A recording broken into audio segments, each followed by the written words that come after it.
दोस्तों नमस्कार।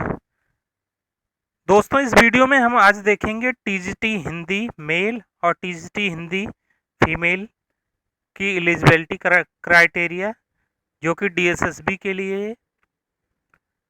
तो ये हम हमारे पास पिछला एडवर्टाइजमेंट है जो कि आया था 12/5/2021 को। Vacancy notice advertisement number 2/21। इसकी डेट थी 25/5/2021 से 24/6/2021 तक। और फ्रेंड्स इसमें वैकेंसी एडवर्टाइज थी, देख सकते हैं, टीजीटी हिंदी फीमेल। ये वैकेंसी है टोटल। यूआर में 310 है, ओबीसी 91, एससी 39, एसटी 85। कुल वैकेंसी थी 551। और टीजीटी हिंदी मेल इसमें जनरल की 329, ओबीसी की 163, एससी की 25, एसटी की 13, पीडब्ल्यूटी की 42। कुल वैकेंसी थी 556। तो फ्रेंड्स आगे बढ़ने से पहले आपसे रिक्वेस्ट है कि वीडियो थोड़ी भी पसंद आए तो लाइक करके मोटिवेट अवश्य करें। इसी तरह की वीडियो मिलती रहेगी। डीएसएसबी के रिगार्डिंग कोई भी कन्फ्यूजन हो आप कमेंट भी कर सकते हैं। इसके रिगार्डिंग कोई भी कन्फ्यूजन हो दूर की जाएगी। किसी भी सब्जेक्ट की एलिजिबिलिटी के रिगार्डिंग हो, किसी तरह की रिजर्वेशन से संबंधित कोई समस्या हो तो आप कमेंट जरूर करें। स्टार्ट करते हैं। इस वीडियो में हम देखेंगे टीजीटी हिंदी मेल और टीजीटी हिंदी फीमेल, इन दोनों की एलिजिबिलिटी क्राइटेरिया है। स्टार्ट करते हैं। तो फ्रेंड्स एडवर्टाइजमेंट में वैकेंसी का डिटेल मैंने बता दिया। अब इसमें देख सकते हैं इसका पोस्ट कोड था 33/21। ये है टीजीटी हिंदी फीमेल। फीमेल और मेल की फ्रेंड्स जो एलिजिबिलिटी क्राइटेरिया है वो सेम है। तो फीमेल का हम देख लेंगे, मेल पे भी एक बार नज़र मार लेंगे। तो इसमें एसेंशियल क्वालिफिकेशन जो है आपकी, कैंडिडेट का बीए ऑनर्स या तो हिंदी में होना चाहिए या बीए प्रोग्राम या बीए पास होना चाहिए।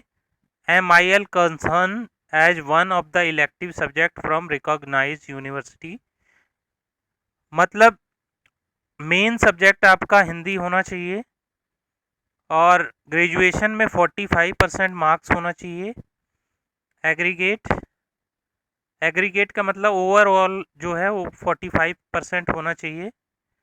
और इसके साथ फ्रेंड्स वन एडिशनल लैंग्वेज, इसके साथ कोई भी एक एडिशनल लैंग्वेज होनी चाहिए। चाहे एडिशनल लैंग्वेज इंग्लिश हो, चाहे संस्कृत हो, चाहे उर्दू हो, कोई भी एडिशनल लैंग्वेज होनी चाहिए ग्रेजुएशन लेवल पर। और अगर एडिशनल कोई लैंग्वेज नहीं है तो one school subject at degree level. अगर एडिशनल लैंग्वेज कोई इसके साथ नहीं है तो कोई भी स्कूल सब्जेक्ट होना चाहिए। अब स्कूल सब्जेक्ट को डिफाइन किया हुआ है स्टार मार्क करके।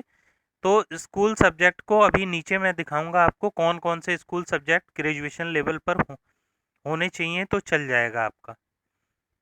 तो अथवा में है equivalent orientation degree in MIL concern from recognise university having 45% marks in aggregate. इसके इक्विवेलेंट कोई होनी चाहिए। MIL यानी मॉडर्न इंडियन लैंग्वेज में ही होनी चाहिए। हिंदी है तो हिंदी और कोई अदर लैंग्वेज है तो अदर, लेकिन ये हिंदी की पोस्ट है तो हिंदी में होना चाहिए और 45% मार्क्स होना चाहिए। अथवा में है friends appointment as Hindi teacher only, केवल हिंदी टीचर के लिए साहित्य रत्न ऑफ हिंदी साहित्य सम्मेलन प्रयागराज, प्रयागराज से साहित्य रत्न है 45% मार्क्स के साथ तो भी चल जाएगा आपका। और इंग्लिश जो होना चाहिए वो मैट्रिकुलेशन यानी 10वीं तक इंग्लिश पढ़ा होना चाहिए आपको। सारी डिटेल एकदम ध्यान से पढ़ेंगे। ये ऑफिशियल नोटिस है तो इससे बाहर कुछ भी नहीं है। कोई भी कन्फ्यूज़न की बात हो तो कमेंट ज़रूर करना आप, कन्फ्यूज़न कोई भी नहीं बचेगी इसके बाद।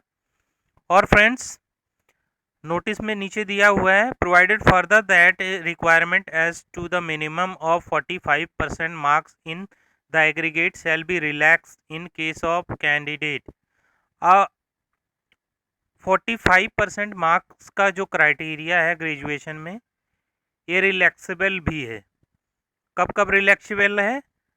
Candidate who possess a post graduate qualification in MIL concern from recognised university. अगर आपने MA हिंदी से किया हुआ है तो आपका ये 45% मार्क्स जो ग्रेजुएशन में एलिजिबिलिटी क्राइटेरिया है उसमें आपको छूट मिल जाएगी। आपको 45% मार्क्स नहीं चाहिए होगा, तो 45% मार्क्स से कम भी ग्रेजुएशन में रहेगा तब भी चल जाएगा, अगर आपके पास पोस्ट ग्रेजुएट क्वालिफिकेशन है। और दूसरा है कैंडिडेट बिलोंगिंग टू SC/ST। अगर आप SC/ST हैं कैंडिडेट तो भी आप इसके लिए रिलैक्सेबल रहेगा। और SC/ST ऑल ओवर इंडिया के यहाँ रिजर्वेशन मिलता है, कोई ऐसा नहीं है कि खाली दिल्ली के SC/ST कैंडिडेट को छूट मिलती है। आगे है फ्रेंड्स, फिजिकली हैंडीकैप कैंडिडेट हैं तो भी आपको ग्रेजुएशन में 45% छूट मिलेगी। यानी अगर ग्रेजुएशन में आपका 45% नहीं है, आप फिजिकली हैंडीकैप हैं, तो भी आपको इसमें एलिजिबल रहेंगे। लेकिन इसके साथ ही आपके पास होना चाहिए डिग्री डिप्लोमा इन टीचिंग। तो आपके पास बीएड जो है, बीएड की डिग्री जो है वो कंपलसरी होगी। और इसमें भी फ्रेंड्स बीएड जो नर्सरी टीचर होते हैं वो एलिजिबल नहीं होंगे, बीएड नॉर्मल जो किए होते हैं वही एलिजिबल होंगे। और knowledge of Hindi is essential. आपको हिंदी की नॉलेज भी एसेंशियल होगी, अति आवश्यक होगी। हिंदी की नॉलेज आपको होनी चाहिए, या तो 8वीं तक हिंदी आपने पढ़ा हो, 10वीं लेवल पे हिंदी पढ़ा हो, या फिर इंटर लेवल पे हिंदी पढ़ा हो तो भी चल जाएगा। जिसने इंटर में हिंदी नहीं पढ़ा है, 10वीं में हिंदी नहीं पढ़ा है, उसका 8वीं में हिंदी पढ़ा होना आवश्यक होता है। और आगे है should have qualified CTET from CBSE। CBSE का सीटेट पेपर 2 क्वालिफाई होना चाहिए। और अगर आप OBC कैंडिडेट हैं अदर स्टेट के तो दिल्ली में जनरल में काउंट होंगे, तो इसके लिए आपको जनरल कैटेगरी से क्वालिफाई होना चाहिए।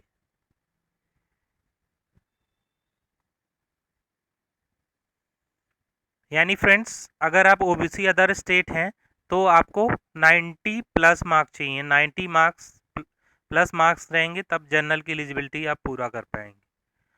और आगे फ्रेंड्स, ये सबसे इम्पोर्टेंट लाइन है, candidate should have study the subject concern as mention in RR for at least 2 year during the graduation course. The elective word में also include main subject as practice in different university. ये important point है। अगर आपने graduation में 2 साल भी हिंदी पढ़ा है तो भी आप इसके लिए एलिजिबल रहेंगे। हिंदी आपका मेन सब्जेक्ट होना चाहिए। और फ्रेंड्स, इलेक्टिव का मतलब मैं और डिफाइन कर देता हूँ। इलेक्टिव का मतलब होता है कि 100 मार्क्स के आपने 2 साल पढ़े होना चाहिए ग्रेजुएशन में। फर्स्ट ईयर में 100 मार्क्स का, सेकेंड ईयर में 100 मार्क्स का हिंदी सब्जेक्ट पढ़ा होना चाहिए, तब भी आप इसके लिए एलिजिबल रहेंगे।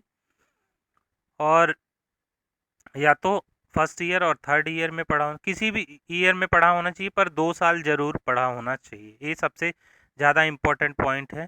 कुछ लोग कहते हैं कि 3 ईयर वाला एलिजिबल है खाली, ऐसा नहीं है। जिसने 2 ईयर पढ़ा हो हिंदी वो भी इसके लिए एलिजिबल है। आगे फ्रेंड्स, एज लिमिट जो है इसकी 32 ईयर है। ग्रेड पे 4600 है, देख सकते हैं। ग्रुप बी की पोस्ट है, नॉन ग्रेजुएटेड है। एक्सपीरियंस वगैरह कुछ नहीं चाहिए होगा इसमें, देख सकते हैं आप। और अपर एज में रिलैक्सेशन है। अगर आप कॉन्ट्रैक्चुअल एम्प्लॉई हैं तो आपके लिए 5 साल का रिलैक्सेशन रहेगा। इसके लिए आपको 120 डे वर्किंग होना चाहिए पर्टिकुलर ईयर में, इस तरह से। और फ्रेंड्स, यह पोस्ट सीटेबल है पीडब्ल्यूडी के लिए। इसमें ओएच, ओएल, बीएल, ओएल, ओए, पीडब्ल्यूडी, वीएच सभी कैंडिडेट को इसमें एलिजिबल रहेंगे। और फ्रेंड्स, स्कूल सब्जेक्ट जो मैं ऊपर बोला था, स्कूल सब्जेक्ट तो इसमें बताया गया हुआ है, देख सकते हैं। School subject are English, Hindi, physics, chemistry, computer science, biology, math, business study, accountancy, economic, political science, history, geography, sociology, Sanskrit, Urdu, Punjabi, Bengali, physical education, information practice, home science, engineering, graphics, commercial arts, painting, psychology, NCC, ये सारे subject आपके school subject के अंदर आएंगे। और if a candidate has study Hindi as a subject up to 8th class और in any class above 8th, he see may be consider as having knowledge of Hindi. इसमें बताया गया है कि नॉलेज ऑफ हिंदी उसको माना जाएगा जिसने 8वीं तक या तो हिंदी पढ़ा हो या उससे ऊपर लेवल में हिंदी पढ़ा होना चाहिए। तो फ्रेंड्स, इस तरह से हमने देख लिया टीजीटी हिंदी का सारा एलिजिबिलिटी का क्राइटेरिया। अभी भी कुछ अगर कन्फ्यूजन होती है तो आप कमेंट ज़रूर करेंगे। और same qualification TGT Hindi male का भी है, देख सकते हैं आप, सेम एज इट इज़ है। तो फ्रेंड्स, वीडियो पसंद आई तो लाइक अवश्य करें। धन्यवाद। पूरा वीडियो अवश्य देखें।